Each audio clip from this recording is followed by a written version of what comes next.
Hello friends, welcome to my channel. இன்றைக்கி வீடியோவில் தோட்டத்தை க்ளீன் பண்ணும்போது தானாக வளர்ந்த மரக்கன்று இதை பார்க்க போகிறோம். வாங்க வீடியோக்குள்ளே போகலாம். நாங்கள் தோட்டத்தை க்ளீன் செய்து சீத்தாப்பழ மரக்கன்று வளருவதற்காக அதன் விதைகளை போடுறோம். தோட்டம் க்ளீன் செய்தப்போ தானாக வளர்ந்த மரக்கன்று பார்த்திங்கன்னா அத்தி மரக்கன்று. பாருங்கள், இப்படி தான் தோட்டம் இருந்தது, புல்லோட களை செடிகளோட. இதை க்ளீன் செய்தப்போ தான் தெரிஞ்சது அத்தி மரக்கன்று வளர்ந்துருக்கு அப்படின்றது.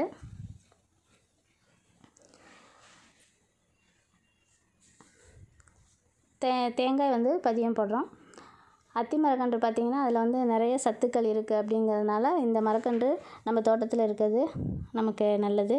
இது எவ்வளோ நாளில் இது வளர்ந்து காய் கொடுக்கும் அப்படிங்கிறதெல்லாம் நம்ம வீடியோவில் திரும்ப அடுத்தடுத்த வீடியோக்களில் நம்ம பார்ப்போம்.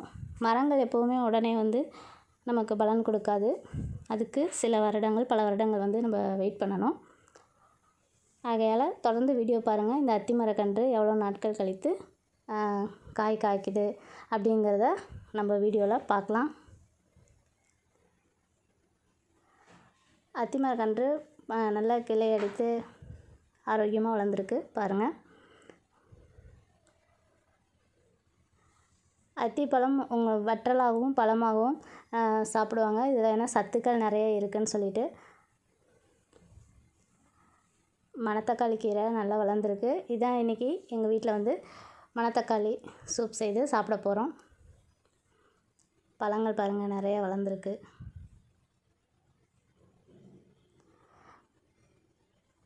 தோட்டம் அப்படின்னாலே மனசுக்கு ஒரு சந்தோஷத்தை